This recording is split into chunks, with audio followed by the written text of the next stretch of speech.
We may start with Mrs. Deepti Singh.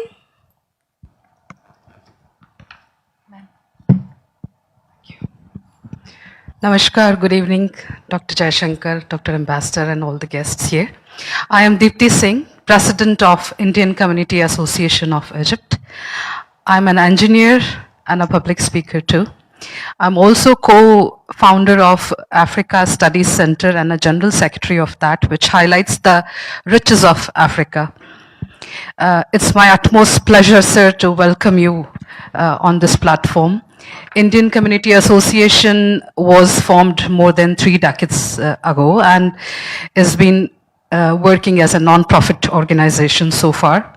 We are, as Mr. Ambassador mentioned, we are having a strong, impactful presence of more than 3,000 Indians, including CEOs of big companies and business people and working laborers as well.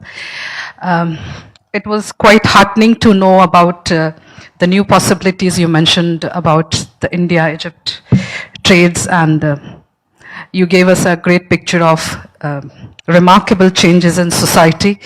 Thank you very much, sir.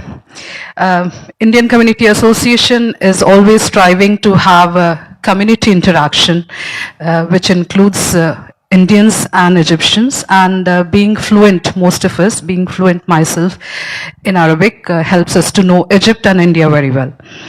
So, and being a community, we are working towards lots of events, and also whenever there's a call from Bharat Ma, we are there to share our knowledge, seva or business, anything, whatever has been asked for. For that, ICA has been awarded by Pravasi Bharatiya Samman a couple of years back. Sir, my question to you is, India have always been very independent approach towards our foreign policies, especially these days we are quite vocal about it. How much or how are we preparing ourselves towards the Atmanirbhar Bharat to face the challenges and hurdles coming from powerful countries? Thank you.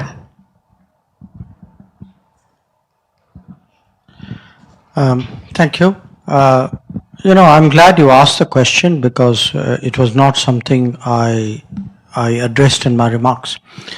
Look, there were many lessons from COVID. One of the lessons from COVID was how dependent we were for very basic things on other countries. And what happens if for some reason that supply chain doesn't work. Now, in the case of COVID, the supply chain didn't work because countries literally shut down when COVID happened. So different, industries, different businesses felt the impact. And the takeaway was that a country as big as India, where so many people, their livelihood, their lives sometimes depend on keeping it going. We have to find more effective ways of ensuring that they are not left vulnerable. Now, this was COVID. Today, we are seeing that there is a possibility of disruptions because of conflict. There's a conflict in Ukraine, and there are shortages of food, there are problems with energy, there are difficulties with fertilizer. We were big importers of cooking oil, from sunflower oil from Ukraine. There was equipment, our railways, for example, was importing stuff from there. So all these are lessons to us that we cannot, a big society like India, which has such a large responsibility and such a big segment of people who are vulnerable to even small changes in their livelihood, we have to find ways of protecting them better, of ensuring that their lives are not unnecessarily risked. And for that, it is all the more important that we build capacities at home. Even otherwise, I would say a country like India must build deep strengths and capacities.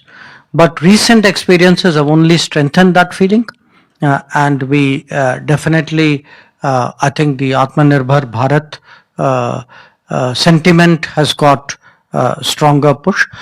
It is not just a sentiment, it is taking place at a practical level. There are schemes today to encourage investment in India in different specified domains. It's called production linked incentive scheme. There are programs which are designed to spur innovation and encourage startups in the country. So we would definitely hope to see a much more self-reliant and a much more resilient India in the coming years. That is an important national objective.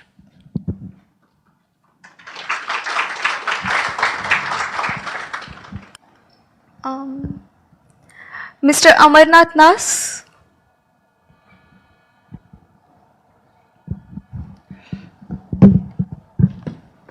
Doctor Jaishankar ji नमस्कार. मैं अमरनाथ दास. I'm with the World Health Organization (WHO) and I'm the regional head for the compliance and the risk for the entire MENA region. I'm really very happy to hear you, sir, that the way that you have been elaborating, especially the organization that I've been working, and I have seen actually those things coming actually. So as an Indian, I'm really proud the development that India has done. No doubt that India is now emerging as a global leader. Last 8 years, India has done extremely great work in bringing, all the pharmaceutical, the industries, and also if world is thinking about pharmacy, they are coming to India and all. And again, as you have alluded that Honorable Prime Minister Narendra Modi ji, with his leadership, not only just we have shown the world that how with such a big population we have managed so effectively the COVID and how we developed our health system in India, but we supported the world as well. So this was really acknowledged at various levels. Maybe my question to you, Dr. Jaishankar, is now maybe I'm sure that you must be thinking, or the government of India must be planning to take India to the next level. If someone is thinking about health, how we can make India as the health hub? So maybe I'm sure that, you can still explain, because you talked about with the positive news, there are still a lot of challenges as well. So if you can just allude maybe some of other points that how India is going to become the health hub.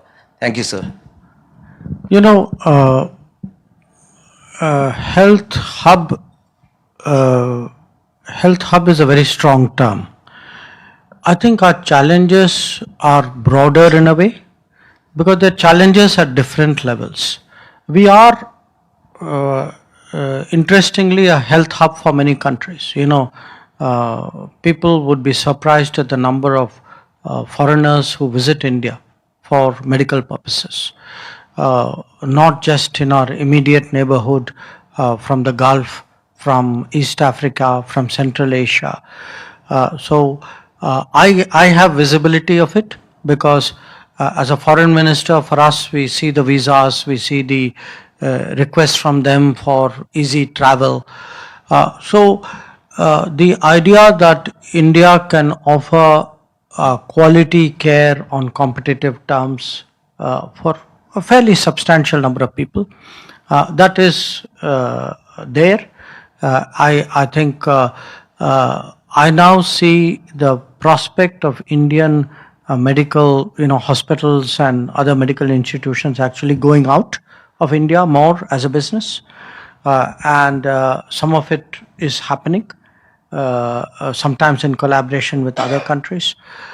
So that is one part of the hub answer. The other part of the hub answer is actually the pharma, the pharmacy of the world answer. This was not the first pandemic, it's not the last pandemic. And it's not only pandemics. What COVID has done in India, it has done across the world. Everybody today is much more health conscious. That many things which people would have shrugged their shoulders and say, well, these things happen. Today, people are not prepared to be fatalistic about it. They want an active response. They have expectations of their governments. And we have shown here, again, I'm giving you not here a health perspective, but a foreign policy perspective. I cannot tell you the goodwill in the world today that while we were taking care of our own vaccinations, we also had the largeness of the heart to spare it for other people. It wasn't just the supply. It was the sentiment that, you could actually even think about it. And, it's interesting. If you go, there are islands in the Caribbean, in Pacific, in parts of Africa, where actually vaccines were made much closer to them. True. But they didn't get the vaccines from those centers. They actually got it from us. And we saw also the difficult side of the world. There were countries who stockpiled vaccines at that time, who sometimes had stockpiles which were multiple size of their population. So that also happened. So I would say our reputation as the pharmacy of the world also has grown. Openness, to looking at Indian produced, made in India, or produced by Indian company medicines has grown. That is the second part of the hub. But there is an underlying challenge, and the challenge is in our own society, that how do we make health access a universal right? And the answer to that is digital. That if you have, our resources are not going to grow dramatically in the short term.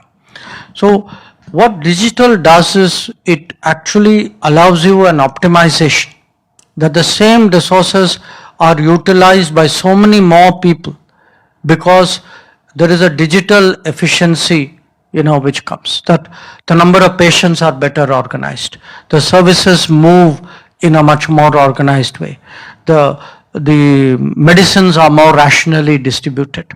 And there are some very interesting schemes. I mean, Prime Minister, for example, has pushed the idea of generic medicine pharmacy. Now that has lowered the cost of medicines for people. And a lot of us actually go around advocating to people, saying, please use these Jan Aushadhi pharmacies, that they are affordable for you. So we have to today scale up health coverage in India. So the Ayushman Bharat initiative, Jan Arogya initiative have to be taken across the country in a very, very effective way. I would say 5 years ago, many of us would say it's a great idea. I hope, 10 saal mein ho jayega. Today, I think people feel, look at what we have done in last 2 years. This timeline can be crunched. So for me, the big jump would be if we can actually institute a system of universal or near universal health coverage at home. Thank you, sir. Thank you. Mr. Zahir Shah.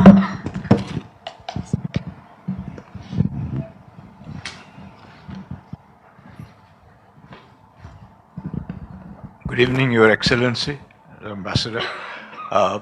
I am by profession an executive who has spent a lot of years with multinational companies, of which the last 25 years or so have been in Egypt. I just wish to bring to the notice of the Honorable Minister two areas where I feel the Indian community has contributed a lot in terms of development in India. One of the areas is fairly well known and the other is not. The area which I feel is not very well known is that the role that Indian managers have played in Egypt in the upliftment and development of local talent in the corporate sector. In the 1990s, when I first came here, most of the Indian expats were CEOs of organized manufacturing companies or banks.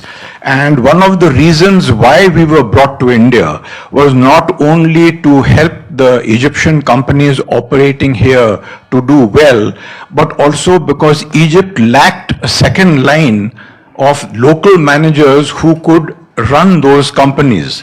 So our big objective was not only to make our companies successful, but also was to train the second line. And I think that a lot of effort went into this, and it has proved to be very successful, because today a lot of the spots which were earlier occupied by Indian expats or expats from other countries have been taken over by the Egyptians. So development of corporate manpower, I think, is an objective which the Indian community here has fulfilled very well.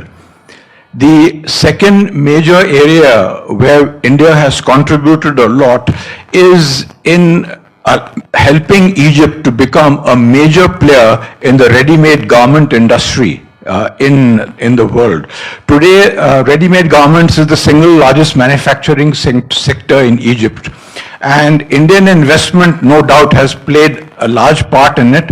But more than that, it is the Indian manpower that came in, whether they were the CEOs of the companies or whether it was the ordinary workers who came in. Because those workers who came in from India to work in these organizations raised the bar in terms of productivity and in terms of work ethic for the Indian workers.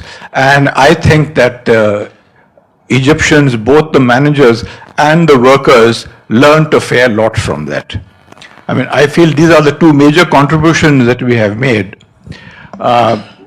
If I can take the liberty, sir, I would like to say that on behalf of all of us, that it's always been a pleasure to hear you expound on Indian foreign policy with a clarity and a forthrightness with which we have never seen in the future and we don't expect. So when you speak, sir, let me say that you do us proud. Thank you. May I make a remark on what you said? I've been in this business a long time, and we weren't so well regarded 45 years ago when I started out. And it's natural, we are a much bigger economy today. Our influence is more, our capability is more. But when I reflect, which I do often, how does the world see us, and why does the world see us in a particular way?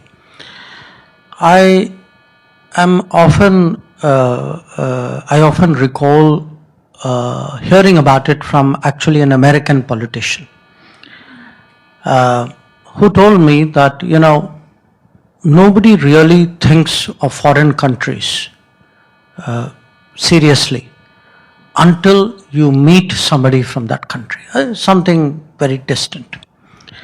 Now, this was actually American politicians from the deep south, where traditionally it was not so easy for us to be well regarded. His point to me was, today, whether it's my teacher, my lawyer, my chartered accountant, my doctor, most of all my doctor, when I see Indians there, for me, I now put a face. So India now means a face to that person. It means a relationship to that person. You'd be surprised how often, I hear from either someone, similar to me, or sometimes from, people from the other walks of life. They always give you a name. They will say, India is a great country. By the way, do you know so and so? Because they are linking a country and a person. So when we speak today of the Indian diaspora, the approximately 34 million people of Indian origin or Indian nationality who live abroad.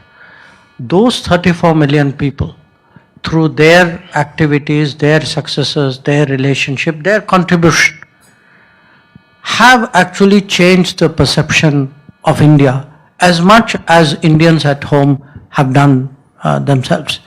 So, for me, I think I've heard from the Prime Minister, he feels it very deeply as well, because in his own travels, he's pretty much come to the conclusion which I'm sharing with you, that the role of the diaspora in through their success in shaping our image, in shaping the perception of India, this is something which is actually very, very profound, and is something to which actually the country is grateful to all of you. Thank you, sir. May I throw one question, which I know I expect will be answered like you normally do, very clearly and in great with great forthrightness. Sir, in view of the multi-polar world which is evolving, do you feel that the non-aligned movement is relevant to the world now or not? It's something which Minister Shokri and I discussed today, and we spoke about it at a press conference also. Look, there is such a thing as a non-aligned group, formally. There are countries who are members of it, they meet, there's a chairman, there's a structure which goes on. But the fact is, it was a group which started in a very different era. It had a context. Today, without in any way diminishing it, I would say it's necessary for independent-minded countries to actually speak their mind, to seek to shape and influence the direction in which the world is going, because the world is getting very polarized, and it's a double polarization. It's a east-west polarization, but it is also a north-south polarization. That the richer countries, the more developed countries, they are not fully grasping how much the poorer countries are being hurt by what is happening in the world. So it's a very stressful, it's a very unhappy world today. Countries are struggling, and in this, those who have the confidence, the experience, the capability to speak out, it's important that they do, that they don't go with the tide, so to speak, and to ensure that I think voices of reason, of sanity, of sobriety are needed at this point of time, and certainly I see India as such a voice, and to the extent there are other countries with a similar bent of mind and who also would like to think and act in a similar manner, I think it would be a very good thing. Thank you very much.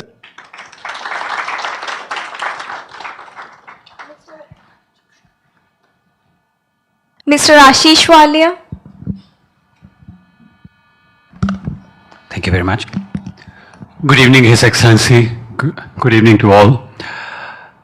My name is Ashish Walia, and I'm wearing two hats tonight. One is that as a chairman of Indian Community Association, and second as an Indian businessman in Egypt. Sir, I came to Egypt in 2006 as a representative for an Indian company called Larsen Toubro, and thereafter I seized an opportunity to become an entrepreneur. I started my own manufacturing, and today I run a manufacturing business between India and Egypt and exporting to Europe and Africa. That is about me. And sir, you are a career diplomat. You had been a great... I was. Yes. You were a career diplomat. You were a great ambassador of India to several very important nations of our country. You were a legendary foreign secretary. And today you are making all of us proud by being very assertive and presenting a new image of India, which is a very assertive and strong image of India. So my first part of the question is, what is your message for global Indian professionals? That'll be my first. And the second one, which is linked to it, sir. 2 weeks ago, you were in US. From there, you traveled to Australia and then New Zealand. And in between, you did Gujarat, and today you are here. Such a hectic schedule. If I have to travel from here to Canada, I start preparing weeks ago, and I take like a couple of days to recover from that. How do you manage that? What is the secret, what is the mantra of your physical fitness, which we all can learn from you? So these are my two questions. The first one for the global Indian professional, and second for physical fitness, sir. What can I say? Look, honestly, it's not, I don't think I'm being assertive. What often happens, to be very honest with you, is you end up in situations where others try to pressurize you or push you or, in a sense, leave you with no choice but to express your views with a certain degree of forcefulness. I still believe that at the end of the day, it's important to explain yourself. That's my business, to reason with people, to negotiate with people.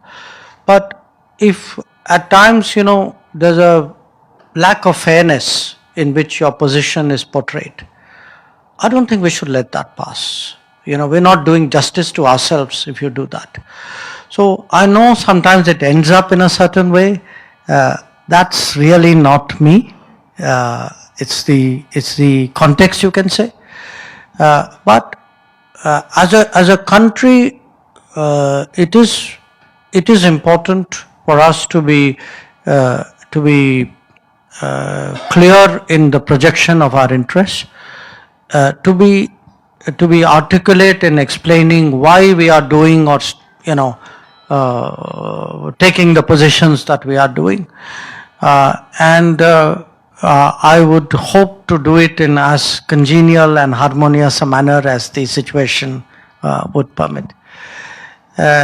On the travel, look, you end up sometimes doing these things, and I'm sure I would feel tired if I had a chance to catch my breath. But the pace of life keeps you going. So maybe if you slow down, you will feel it. So far, that has not happened. But I keep fingers crossed. I think if you are generally at peace with yourself and you have good colleagues to work with, and if you have I would say something which drives your a sense of mission, you can say, I think it keeps you going. Thank you, sir. My best wishes for you. Thank you, sir, and thank you everyone for this fruitful interaction. I regret we have to close the interactive session because considering the paucity of time. Sir, the Indian Community Association of Egypt would like to present to you a memento. Members of ICAE may please come on the stage to present the same.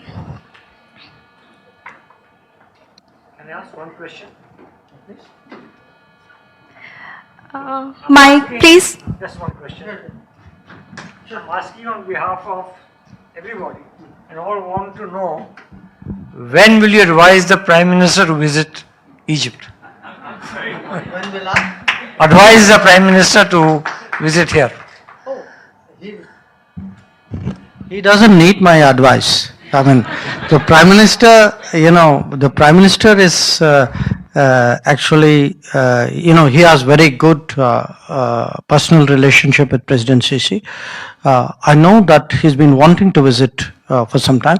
It's just one of those situations. Partly, the COVID has come and interrupted travel schedules, but I can assure you it's very much on his mind. And from on my side, he will only get more further motivation. So let's see. We only hope your third time lucky, sir. And direct flight to Delhi starts soon. Because before you, two of the other leaders had come and they did try their best for a direct flight. But I hope you bring us good luck and we have a direct flight soon. Well, airlines in India are now completely privatized. So I'm sure if the airlines see a market, which I understand there is, but again, look, I assure you, I'm very much an advocate of this relationship because I see its value. I see its value, and I'm pretty confident. If the airlines think the right way, it will happen.